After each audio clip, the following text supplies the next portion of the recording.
Assalamualaikum warahmatullahi wabarakatuh. Waalaikumsalam warahmatullahi wabarakatuh. Nah, baik. Di sini Kakak akan memaparkan materi terkait dengan pengaruh game online terhadap pendidikan. Tetapi sebelum itu, Kakak ingin bertanya kepada adik-adik semua, bagaimana sih kabar adik-adik? Apakah sehat? Baik, Kak. Baik ya. Tentunya kalau baik itu berarti sehat ya. Nah, kemudian sebelum eh, Kakak memulai pemaparan materi kali ini. Kakak ingin menyampaikan kepada adik-adik, Kakak akan menghabiskan waktu adik-adik dalam 16 menit mendatang karena Kakak ingin membahas sebuah topik terkait dengan pengaruh game online terhadap pendidikan.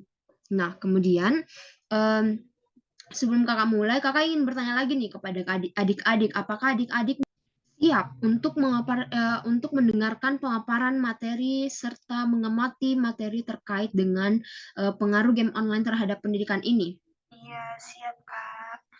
Nah, siap ya. Tetapi sebelum itu, Kakak akan memperkenalkan nama terlebih dahulu. Perkenalkan, nama Kakak Puput Armika. Kakak berasal dari Kabupaten Bone.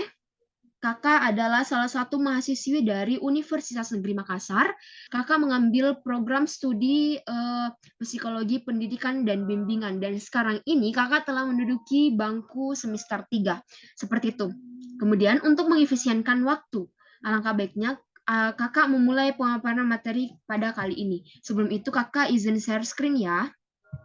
Nah, langsung saja. Adapun judul pada kali ini yaitu tentang pengaruh game online terhadap pendidikan. Game online saat ini tidak seperti game terdahulu.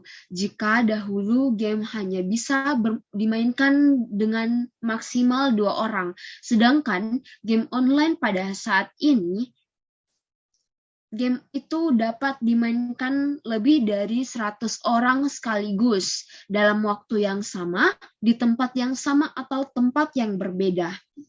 Game online sangat berkembang pesat akhir-akhir ini. Semakin lama bermainnya semakin menyenangkan, mulai dari tampilannya, gaya bermain, grafis permainan, dan resolusi gambar. Tak kalah juga bervariasinya tipe permainan seperti permainan perang, petualangan, perkelahian, dan game online jenis lainnya. Nah, kemudian semakin menarik suatu permainan, maka semakin banyak orang yang memainkan game tersebut. Yang mendominasi game online tersebut adalah kebanyakan dari pelajar. Kita lihat pelajar-pelajar apa sih yang mendominasi permainan game online tersebut. Nah, yang pertama dari TK, SD, SMP, dan SMA. Itu adalah pendidikan yang mendominasi permainan game ini. Nah, kemudian dari situ, apakah kalian semua tahu apa sih pengertian dari game online tersebut? Nah, di sini kakak akan menampilkan pengertian dari game online. Nah, apa sih yang dimaksud dengan game online tersebut? Game online adalah game yang terhubung dengan LAN atau internet sehingga pemainnya dapat berhubung langsung dengan pemain lainnya. Nah, adapun tipe-tipe dari game online yang biasa digunakan oleh pelajar. Di sini kakak menampilkan 5 tipe game online yang biasa dimainkan oleh pelajar. Tetapi kakak hanya menjelaskan 2 di antaranya. Yang akan kakak jelaskan di sini adalah first person shooter atau biasa disebut dengan FPS. Sesuai dengan judulnya, game ini mengambil pandangan orang pertama pada gamenya sehingga seolah-olah kita sendiri yang ada dalam game tersebut. Kebanyakan game ini mengambil setting peperangan dengan senjata-senjata militer yang ada di Indonesia. Nah, contohnya Mobile Legends dan PUBG. Nah, kita lihat dari Mobile Legends dan PUBG ini, Mobile Legends dan PUBG ini gamenya seolah-olah kita sendiri yang memainkan game tersebut di dalamnya, seperti itu. Jadi mungkin 100% per 90 orang banyak ya yang memainkan game tersebut karena game ini adalah game yang sangat viral-viralnya seperti itu. Nah, yang kedua, real time strategi.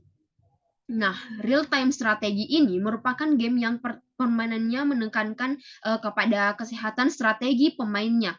Biasanya permainan ini tidak memiliki satu karakter saja, melainkan banyak karakter. Contohnya adalah Atlantica Game. Kakak hanya menjelaskan itu saja, kemudian kakak akan menyebutkan yang ketiga yaitu cross platform online, yang keempat browser games, dan yang terakhir yaitu massive multiplayer online game. Itu yang biasa ya, yang mendominan anak sekolah atau anak pelajar dalam game online. Nah, kemudian kita telah mengetahui apa sih pengertian dari game online dan tipe-tipe game online tersebut. Tetapi apakah kalian semua tahu apa dampak negatif dari kecanduan game online? Apabila kita lihat dari segi keuangan, pelajar yang ketagihan memainkan game online akan menghabiskan uangnya demi bermain game online yang diminatinya. Adapun uang yang dihabiskan digunakan untuk membayar billing warnet atau membeli sebuah chip.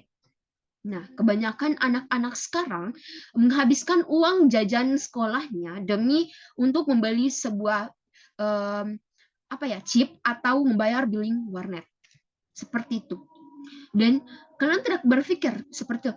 Kalian tidak berpikirkah yang kayak orang tua kalian ini mencari uang untuk kalian bersekolah, bukan untuk bermain game.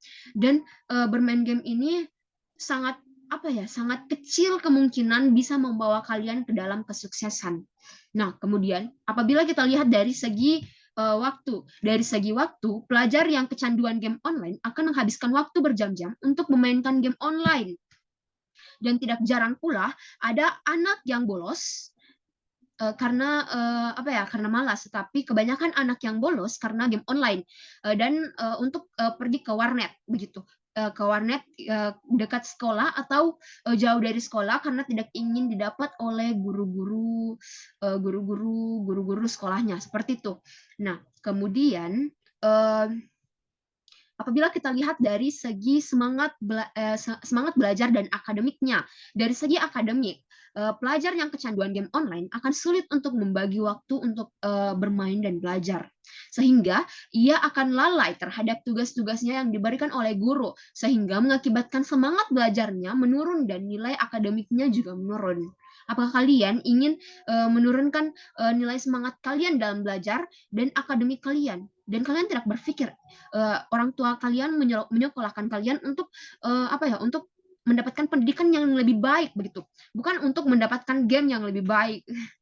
Nah, apabila kita lihat dari segi psikologinya, ancaman paling umum saat seseorang kecanduan game adalah ketidakmampuannya dalam mengatur emosinya. Kebanyakan anak-anak ini yang sudah kecanduan game sudah tidak dapat lagi mengatur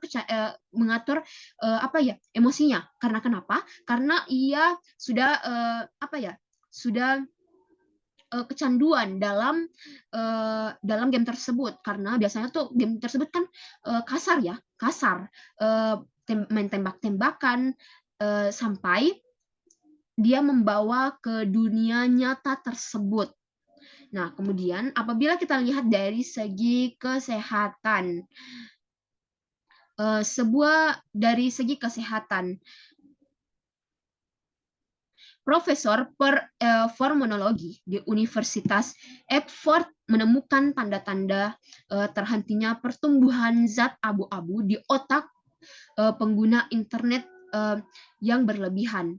Dia menemukan sebuah zat abu-abu ini sudah tidak berfungsi karena diakibatkan oleh internet yang terlalu berlebihan, mungkin dari cahaya handphonenya atau lain sebagainya.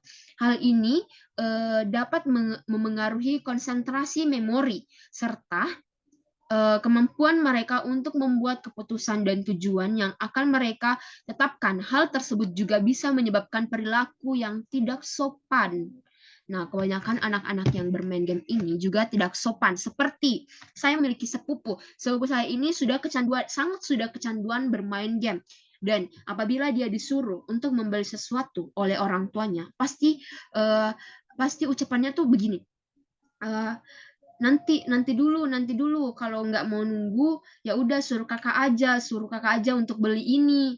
Jangan adek, soalnya adek lagi main, lagi seru-serunya main game, biasanya begitu. Adik sepupu saya ini bersikap seperti itu sudah termasuk kasar kepada orang tuanya, kepada orang yang lebih tua.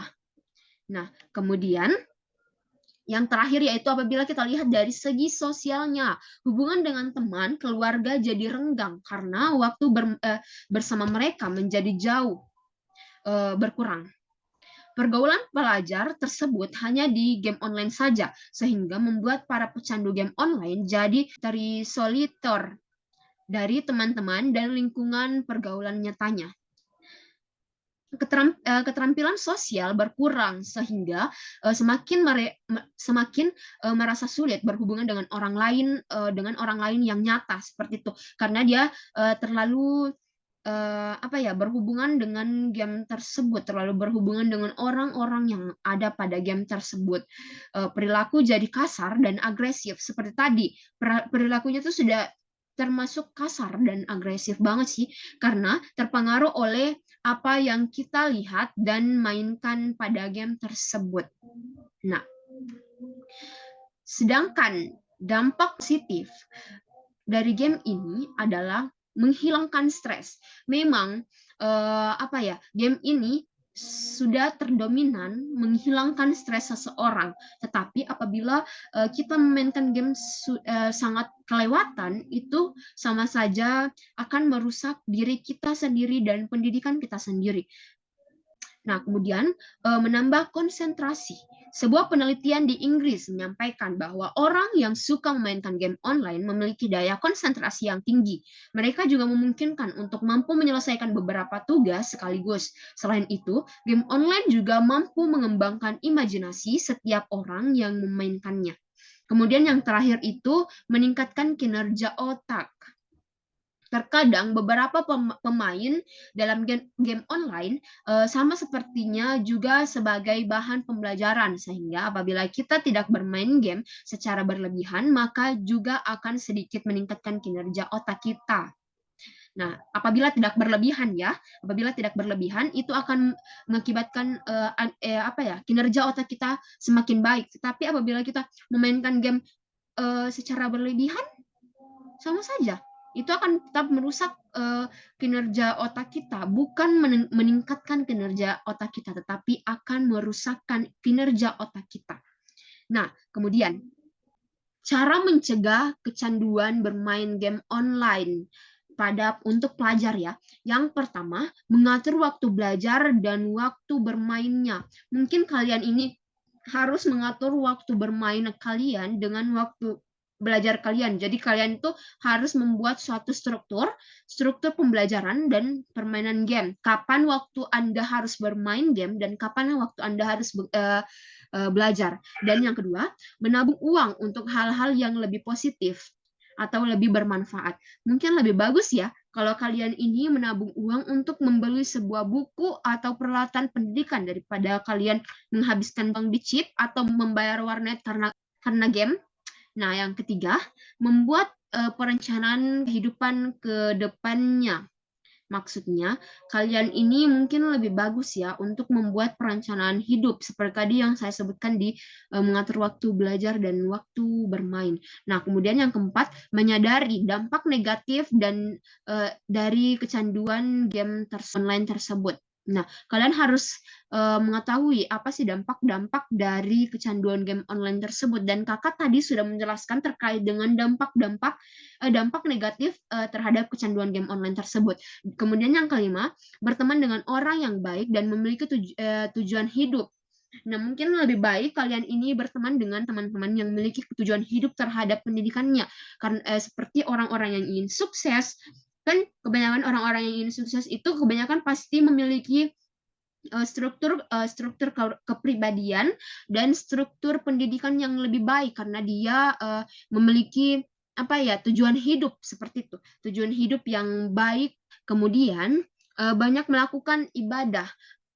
Tentang ibadah ini mungkin tentunya harus ya, karena kita sebagai umat beragama tentunya harus banyak melakukan ibadah seperti itu, maupun itu agama Islam atau non Islam, itu tergantung dari kalian. Intinya tuh dalam setiap hal kita tetap harus mengingat ibadah kita yang paling nomor satu. Kemudian yang ketujuh, selalu berpikir positif dan menghindari malas-malasan. Nah, kemudian cara mencegah kecanduan game online. Mungkin ini baik ya untuk anak-anak yang mungkin sudah tercandu terhadap game online. Yang pertama, dengan melakukan aktivitas-aktivitas luar rumah seperti memanjat pohon untuk para laki-laki, dan untuk para perempuan mungkin baiknya apa ya, yoga atau olahraga, dan laki-laki juga ini bisa melakukan yoga dan olahraga. Intinya berolahraga lah. Kemudian merasakan rumput di kaki, karena dengan merasakan rumput di kaki ini kita akan merilekskan pikiran kita, dan kemudian merasakan matahari di wajah setiap pagi. Mungkin baik ya, karena apabila kita merasakan matahari di pagi hari itu akan membuat kita lebih sehat seperti itu. Kemudian yang kedua, kita menggunakan metode spiritual thinking, yaitu dengan mengalihkan energi dan gairah pelajar tersebut menuju hal-hal yang kreatif dan positif. Jika mereka bisa memprogram diri untuk menyenangi televisi dan bermain game online, mereka mestinya juga bisa diprogramkan untuk hal-hal yang lain yang lebih baik. Jika ia bisa kecanduan bermain game online, maka mereka pun juga bisa diprogramkan untuk candu belajar. Nah, adapun yang bertanya, apa jumlah pecandu game di Indonesia termasuk tertinggi di Asia? Ya, jumlah pecandu game di Indonesia termasuk tertinggi di Indonesia. Mengapa? Mengapa demikian? Jumlah pecandu game online di Indonesia dikatakan tertinggi. Kecanduan game online di kalangan anak dan remaja di Indonesia mungkin masih fenomena baru dan belum dianggap sebagai masalah serius. Namun, jumlahnya semakin meningkat dan dampaknya terhadap kondisi fisik dan psikologis mereka tidak bisa direndahkan lagi. Berdasarkan laporan We Are Social, Indonesia menjadi negara dengan jumlah pemain video game terbanyak ketiga di dunia. Dapat kita lihat pada diagram ini. Indonesia menjadi negara dengan jumlah pemain video game. Laporan tersebut mencatat ada 94,50% pengguna internet berusia 16 tahun sampai dengan 64 tahun di Indonesia yang memainkan video game per Januari 2022. Bayangkan seberapa banyak yang kecanduan game online dan terbanyak menggunakan aplikasi game online. Nah, apabila kita bandingkan dengan diagram pendidikan di Indonesia ini, menurut sebuah studi tahun 2019 yang dilakukan oleh peneliti, skor IQ rata-rata pendidikan Indonesia sebesar 78,49%, ini menempatkan Indonesia berada pada peringkat kedua terendah di Asia Tenggara. Bayangkan, Indonesia ini sangat membutuhkan pendidikan karena paling rendah dalam kependidikannya. Maka dari itu, apakah tidak ada pikiran Anda ini untuk mengembangkan pendidikan kalian sebagai pendidik Indonesia? Kita harus meningkatkan, kita harus membawa tinggi derajat Indonesia masuk pendidikan yang tinggi di dunia. Nah, maka dari itu, Sumber kemajuan pendidikan suatu bangsa dan negara hanya akan diangkat derajatnya dengan bantuan remaja kini dan remaja akan datang. Dengan pendidikan yang baik, kualitas sumber daya manusia suatu bangsa dan negara tersebut dapat ditingkatkan karena sumber daya manusia merupakan aset utama dalam membangun suatu bangsa dan negara, tidak terkecuali bagi bangsa Indonesia. Kemudian, saya ingin memberikan lembar kerja kepada adik-adik sebelum kakak sebelum kakak mengakhiri pemaparan materi pada kali ini. Nah, kakak telah mengirim sebuah link Google Form untuk adik-adik isi terkait dengan pemaparan materi yang tadi kakak bahas. Mungkin hanya itu pemaparan materi pada hari ini. Saya tutup dengan kata alhamdulillah dan terima kasih. Wabillahi taufiq walhidayah. Wassalamualaikum warahmatullahi wabarakatuh.